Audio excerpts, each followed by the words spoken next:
ఓం గం గణపతయే నమః.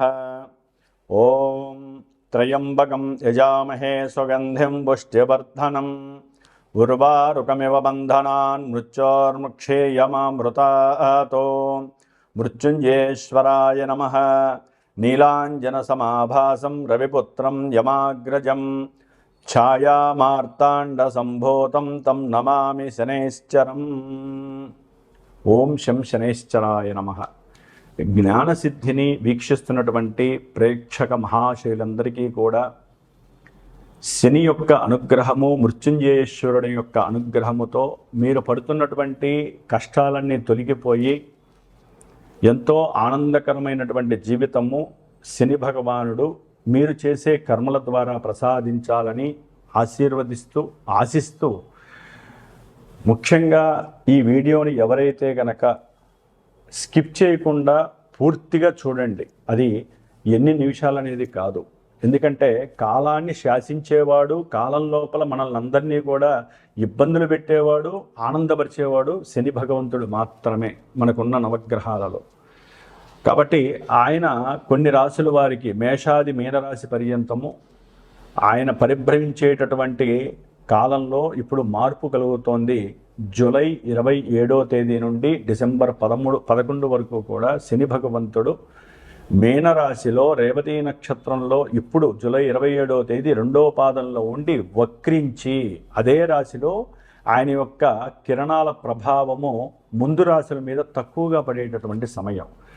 దాదాపుగా అక్టోబర్ 9వ తేదీ వరకు కూడా రేవతి నక్షత్రం 1వ పాదం అంత్యం వరకు ఉండి తర్వాత తన యొక్క సొంత నక్షత్రమైనటువంటి ఉత్తరాభాద్ర నక్షత్రంలోకి ప్రవేశించి డిసెంబర్ 11 వరకు కూడా కొన్ని రాశుల వారిని అతలాకుతలం చేస్తూ ఆల్రెడీ ఏలినాడు శని, అర్ధాష్టమ శనిని అనుభవిస్తూ ఎవరికైతే శని మహర్దశ, శని అంతర్దశలు, విదశలు జరుగుతున్నాయో, ఎవరైతే మకర రాశి, కుంభరాశి, లేకపోతే మేషరాశి, మీనరాశి, సింహరాశి, అట్లాగే ధనస్సు రాశి, కన్యారాశి, ఇట్లా ఏలినాటి ఇలాంటి శని ప్రభావాలు ఎవరైతే తీవ్రంగా ఎదుర్కొంటున్నారో వారందరికీ కొంత ఓదార్పుని, కొంతమందికి అంటే భావాల పరంగా ఆయన యొక్క దృష్టి తగ్గడం ద్వారా విశేషమైనటువంటి కారకత్వాలతో ఆయన ప్రయాణం సాగుతూ ఉంటుంది. కాబట్టి చివరి వరకు వినండి. దాని ద్వారా మీకేం జరుగుతోంది, మీ జాతకంలో అసలు ఈ శని అనేవాడు పాపగ్రహమా, పుణ్యగ్రహమా, ఆయన ఇచ్చే ఫలితాలు ఇప్పుడు ఎలా ఉంటాయి. ఇప్పుడు ఎంతోమంది ఆరోగ్యపరంగా తీవ్రమైనటువంటి సమస్యలు అనుభవిస్తూ ఉంటారు. హాస్పిటల్స్, ధనము ఖర్చు అవ్వటము, మానసిక అప్రశాంతత కలగటము, ఉద్యోగాదుల్లో ఎన్నో రకాలైనటువంటి సమస్యలు, ఉద్యోగం వెతికే వాళ్ళకి ఉద్యోగం దొరక్క, ఉద్యోగం ఉన్నటువంటి వాళ్ళకి ఉద్యోగం లోపల ఎన్నో రకాలైనటువంటి భారీ మార్పులు, ప్రమోషన్స్ వస్తాయనుకుంటే అవి రాక డిప్రెషన్స్కి వెళ్ళిన వాళ్ళు, అసలు ఉద్యోగం చేస్తూ ఉన్నట్టుండి పోయిన వాళ్ళు, అట్లాగే ఇలాంటి కర్మలు, ఉద్యోగానికి సంబంధించిన కర్మలన్నీ కూడా ఎవరికి ఎన్ని రకాల సమస్యలు ఉన్నాయో వృత్తి ధర్మంలో, అది ఒక పెద్ద రాజకీయ నాయకుడి నుంచి చిన్న కార్మికుడి వరకు కూడా శని ఫలితాలు ఒకేలా ఉంటాయి. ఎప్పుడు వారి యొక్క జన్మజాతకంలో లగ్నరీత్యా శని మంచివాడా చెడ్డవాడా ఇది గనక గమనించి అక్కడ శని వక్రించి ఉంటే ఫలితాలు ఏంటి, వక్రం లేకుండా రుజుమార్గంలో ఉంటే ఆయన ఏం చేస్తాడు, ఆయన దృష్టిల ప్రభావం ఏ రాశుల మీద పడితే ఆ లగ్నం వాడికి, ఆ రాశి వాడికి ఇప్పుడు ఆయన వక్రించడం ద్వారా ఏ ఫలితాలు తీవ్ర రూపం దాలుస్తాయి, ఏ ఫలితాలు వారికి అనుకూలమైన ఫలితాలు కలుగుతాయి. ఇట్లా చాలా మిస్టీరియస్గా అంతర్గతమైనటువంటి సిస్టమ్ని ఆపరేట్ చేసేటటువంటి ఆ యొక్క శనిగ్రహము వక్రిస్తున్నాడు. మనకి జ్యోతిష్య శాస్త్రం ఒకటే చెబుతోంది, శుభగ్రహాలు వక్రిస్తే శుభ ఫలితాలని, పాపగ్రహాలు వక్రిస్తే పాప ఫలితాలని ప్రసాదిస్తాయి అని చెప్పి జ్యోతిష్య శాస్త్రంలోనే ఉంది. అయితే ఇప్పుడు ఈ రాశి వారికి వక్రించడం ద్వారా ఈయన వెనకాల ఉన్నటువంటి రాశి ఫలితాలు ఇస్తాడు అనేటటువంటిది ఏ శాస్త్రంలో లేదు. అక్కడ ఏంటంటే ఆయన రుజుమార్గంలో ప్రవేశించేటప్పుడు ఆయన యొక్క దృష్టి డిగ్రీస్ పరంగా ఉంటుంది. అంటే ఇప్పుడు సపోజ్ మనము మీనరాశిలో 20 డిగ్రీల చేంజ్లో ఆయన ప్రయాణం చేస్తూ ఈ 26 వరకు కూడా ఆయన యొక్క దృష్టి మనకి దాదాపుగా వృషభ రాశి 20 డిగ్రీల నుంచి మిథున రాశి 20 డిగ్రీల లోపల రోహిణి నక్షత్రం, మృగశిర నక్షత్రం మీద పడుతోంది. ఇప్పుడు అదే కొంతమందికి ఈ యొక్క శని భగవంతుడు 13 డిగ్రీలు డిసెంబర్ 11 వరకు కూడా 13వ డిగ్రీకి వస్తాడు. ఈ 7 డిగ్రీల కాలంలో ఆయన వెనక్కి వస్తున్నప్పుడు ఆ యొక్క మిథున రాశిలో 20 డిగ్రీల మీద పడేటటువంటి మృగశిర నక్షత్రము మీద నుంచి అట్లా వచ్చి దాదాపుగా అదే రాశి మీద పడుతుంది, అదే నక్షత్రం మీద పడుతుంది. పాదాల మార్పు వలన ఎవరి జాతకాలలో ఏ నక్షత్ర పాదము ఏ రకమైనటువంటి ఇబ్బందులు కలుగజేస్తుందో ఇక్కడ శని అది కలుగజేస్తూ ఉంటాడు. అది తెలుసుకోవడానికి మీరు స్కిప్ చేయకుండా పూర్తిగా ఈ యొక్క వీడియోని విన్నట్లయితే మేషరాశి వారికి ఎలా ఉంటుంది, వృషభ రాశి వారికి ఎలా ఉంటుంది, ఇవన్నీ తెలుసుకోవచ్చు. ఎందుకంటే దీని ద్వారా సపోజు ఇప్పుడు కొంతమంది జన్మజాతకాన్ని చూపించుకుంటారు, వివాహం గురించి, ఉద్యోగం గురించి, విదేశీయానం గురించి, లేకపోతే పిల్లలు పుట్టట్లేదని, లేకపోతే అనుకున్న కార్యాలు ముందుకు వెళ్ళట్లేదని, ఎన్ని సమస్యలంటే తెల్లారులేస్తే నాకు ఎంతోమంది ఫోన్లు చేసి నేను ఎన్నో జాతకాలు చూస్తున్నప్పుడు అక్కడ కలిగే ఇబ్బందులు మొత్తం శని వలన కాదండి, వేరే గ్రహాలు దశలు అంతర్దశలు ఆపరేట్ అయినప్పుడు కూడా ఈ యొక్క శని భగవంతుడు ఏలినాటి శనిగా వచ్చినప్పుడు, అర్ధాష్టమ శనిగా వచ్చినప్పుడు, ఇలా వక్రించినప్పుడు మొత్తం వాళ్ళ సిస్టమే తేడా అయిపోతుంది. ప్రశాంతంగా పడుకుంటున్న వాడికి నిద్ర పట్టదు, ప్రశాంతంగా ఇంట్లో ఆలుమగలు అన్యోన్య దాంపత్యంగా ఉన్న వాళ్ళకి ఒక్కసారి అనుమానాలు, ఎన్నో అవమానాలు జరగటం, శత్రుత్వాలు కలగటం, కోర్టు బాధలు ఉండటం. ఇప్పటిదాకా ప్రశాంతంగా జీతంతో హ్యాపీగా ఉన్నటువంటి వాళ్ళకి ఉన్నట్టుండి అప్పులు చేయాల్సిన పరిస్థితి, రుణ బాధలు తీవ్రంగా ఉండటం, దాని ద్వారా కొంతమంది అఘాయిత్యాలు చేసుకునే పరిస్థితి, కొంతమంది మానసికంగా విపరీతమైనటువంటి దోషాలు కలుగుతాయి, సంతానంతో ఇబ్బందులు కలుగుతాయి, ఏది మాట్లాడినా బంధువులతో సమస్యలు కలుగుతాయి, ఉద్యోగంలో ఉన్నట్టుండి విపరీతాలు, ఇట్లా శని ఎన్నో రకాలైనటువంటి వైపరీత్యాలను కలుగజేస్తాడు. కాబట్టి తప్పకుండా మేషం నుంచి మీనరాశి వారికి ఆయన పరిభ్రమించే ఈ సమయాల్లో ఏ విధంగా ఉంటుందో తెలుసుకునే ప్రయత్నం చేయండి. ఏదైనా మీకు జాతకరీత్యా సమస్యలు అధికంగా ఉంటే నాకు ఫోన్ చేయండి నా నెంబర్కి. మీ జాతక పర్యవేక్షణ అయితే జాతక పర్యవేక్షణ చేయండి, లేదా ఈ 4.5 months కూడా డిసెంబర్ 11 వరకు ప్రతి అమావాస్యకి ముందు వారం రోజులు కూడా నేను శనిగ్రహానికి విశేషమైనటువంటి జపాన్ని, మృత్యుంజయ జపాన్ని ఆచరిస్తూ ఆ అమావాస్య రోజున శనిగ్రహానికి, మృత్యుంజయానికి వారికి ఎవరైతే నాకు వారి యొక్క గోత్రనామాలు ఇచ్చి మా యొక్క సమస్య ఇదని చెప్తారో వారి కోసము ప్రత్యేకించి అందరికీ అందుబాటులో ఉండే విధంగా ఎంతోమంది ఎన్నో సమస్యలను ఎదుర్కొంటున్నారు. ఉన్నవాళ్ళు చేయించుకుంటున్నారు, లేని వాళ్ళు కొన్ని చేయించుకోలేని పరిస్థితి, జపతపాదులు. కాబట్టి అందరి కోసము ఉన్నంతలో నా యొక్క శ్రీమాత జ్యోతిషాలయ పీఠం తరపున నేను ప్రత్యేకించి శ్రద్ధగా వారం రోజులు శనికి 19,000 సార్లు జపసంఖ్య చేసి క్షీరదర్పణాలు వదిలిపెట్టి ఆయన యొక్క హోమాన్ని అమావాస్య రోజు చేసి గనక ఇది ప్రతి నెల కూడా అమావాస్యకి ముందు వారం పాటు వస్తుంది. శ్రావణ మాసంలో విశేషంగా 19 రోజులు చేస్తున్నాను. ఎప్పుడు శ్రావణ మాసంలో మనకి 15వ తేదీ నుండి, అంటే ఆగస్టు 15 నుంచి దాదాపుగా సెప్టెంబరు 4వ తారీఖు వరకు కూడా 19 రోజులు చేసి ఆ శనివారం పూట హోమం ఉంటుంది. కాబట్టి ఈ యొక్క నెల చేసే పూజల్లో ఎవరైనా మీ యొక్క సమస్యలు నాకు తెలియజేస్తే నేను చేసి పెడతాను. అట్లాగే విశేషంగా జన్మజాతక రీత్యా వెళ్తే మనకి అసలు యాటిట్యూడ్ ఏంటి, అసలు మన జీవితంలో మన జాతకంలో ఏం జరుగుతుందో విశేషంగా తెలుసుకునే అవకాశం ఉంటుంది. కాబట్టి జాతక పర్యవేక్షణ పరంగా నన్ను సంప్రదించినా నేను మీకు తెలియజేస్తాను. విశేషంగా ఇలాంటి పూజకి ఎవరైనా సరే ఎవరి కర్మస్థితి వారిది, ఎవరి గోత్రము, ఎవరి పేరు, ఎవరి నక్షత్రము, దాని పరంగా వారి యొక్క కర్మ ఏ విధంగా జరుగుతుందో దాన్ని నివృత్తి చేయడానికి నా వంతుగా మంత్రప్రయోగాన్ని చేస్తూ చిన్న స్వామివారికి సంబంధించినటువంటి వైబ్రేషన్ థియరీ ప్రకారం ఉన్నటువంటి సంఖ్యలని చిన్న రాగి రేకు మీద అభిషేకం చేసి హోమం చేసి ఆ రాగి రేకు మీకు పంపించే ప్రయత్నం చేస్తాను హోమ భస్మం ద్వారా. అది గనక మీ దగ్గర పెట్టుకున్నట్లయితే శని బాధలు మిమ్మల్ని టచ్ కూడా చేయవు.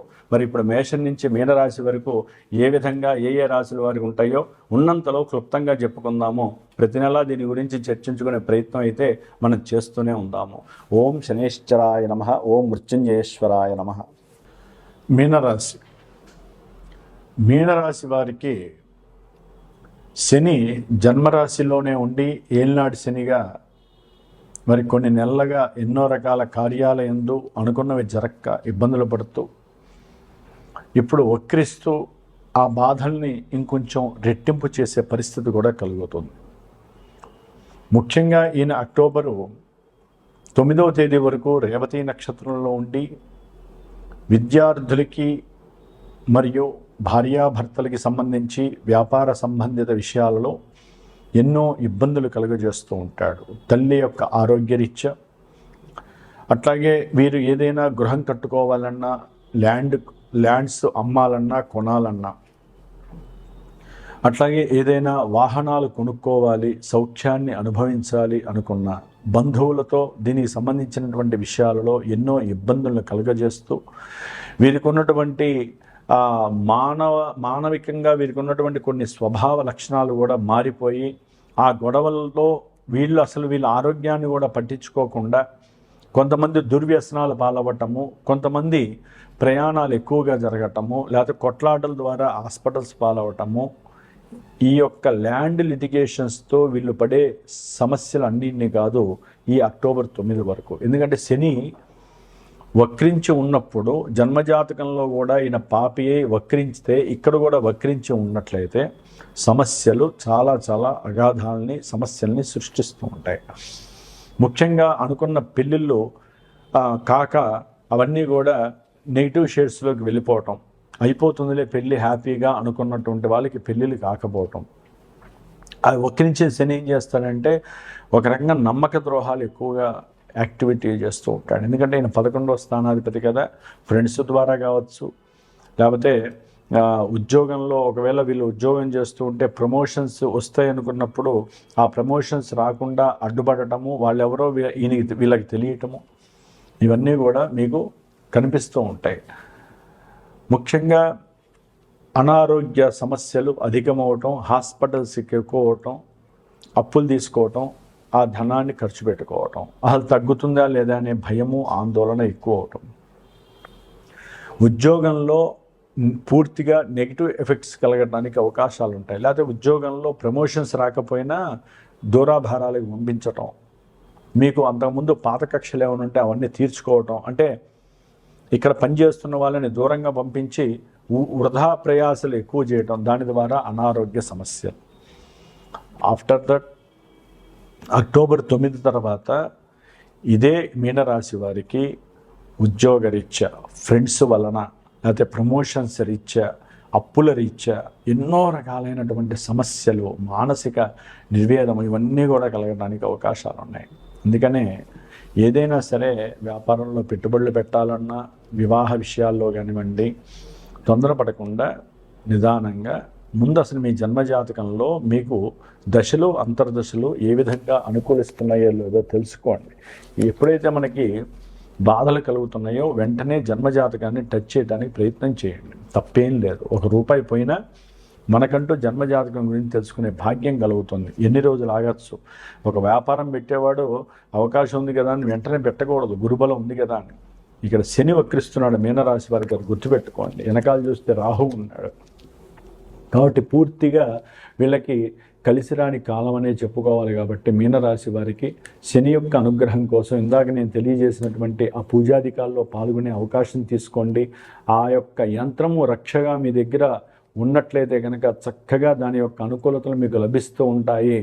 అట్లాగే ఇంకా ఏదైనా హెవీగా పరిస్థితులు బాగాలేదు అనుకుంటే జన్మజాతక పర్యవేక్షణ చేయించుకోండి. దాని ద్వారా కూడా మీకు ఎన్నో విషయాలు అవగతం అవుతాయి. ఒక్క గ్రహమే కాదు కదా, మనకి జాతకంలో 9 గ్రహాల్లో శని గ్రహము అనేటటువంటి వాడు మిగతా గ్రహాలు ఇచ్చే ఫలితాలను ఈయన ఇంకొంచెం ఎక్కువ చేస్తాడు. అది మంచిగా చెడు అనేది మీ జన్మజాతకం చూస్తే కానీ తెలియదు. కాబట్టి మీనరాశి వాళ్ళు కొంత హనుమంతుడి యొక్క ఉపాసన ఎక్కువగా చేస్తూ ఉండండి. శనివారం నియమాలు ఎక్కువగా పాటించండి. తినే ఆహార విషయంలో కానీ తిరిగేటటువంటి సమయంలో కానివ్వండి కొంచెం నిబద్ధత, అట్లాగే కొన్ని క్రమశిక్షణ చర్యలు, వ్యాయామము ఇలాంటివన్నీ చేయటం ద్వారా ఆరోగ్యాన్ని కాపాడుకోవచ్చు. మాట్లాడే మాట కూడా కొంచెం జాగ్రత్తగా మాట్లాడండి. ఎవరిని దూరం చేసుకోకుండా ప్రయత్నం చేయండి. ముఖ్యంగా ఏదైనా సరే ల్యాండ్ లిటిగేషన్స్ ఉన్నట్లయితే కనుక కోర్టుకు సంబంధించిన సమస్యల్లో భార్యాభర్తల మధ్య కావచ్చు, వ్యాపార పార్ట్నర్షిప్లు కానీ ఇవన్నీ కూడా ఎన్నో రకాలుగా ఇంకొంచెం ఉధృతమయ్యే పరిస్థితులు ఎక్కువగా ఉంటాయి. కాబట్టి దానికి తగ్గ పర్యవసానంగా చిన్నవో పెద్దవో కాస్త పూజలు చేసుకొని బయటపడే అవకాశం తీసుకోండి. ఈ యొక్క హోమం ద్వారా, ఈ యొక్క శని యొక్క జపం ద్వారా మీరు ఎంతో లాభాన్ని పొందుతారని మాత్రం మర్చిపోమాకండి. ఎందుకంటే ఆ నమ్మకం నాకుంది కాబట్టి చేసేవాడిని నేనే, ఆ యంత్రాన్ని గీసి మీకు పంపించేది నేనే. కాబట్టి బీజాక్షర మంత్రాలు ఉండవు కాబట్టి వైబ్రేషన్ చేయబడిన సంఖ్యల ద్వారా మాత్రమే మీకు అందుతుంది. కాబట్టి ఆ యొక్క ఫలితాన్ని మీరు పరిపూర్ణంగా పొందే అవకాశం స్వీకరించండి. ఓం శం శనేశ్వరాయ నమః.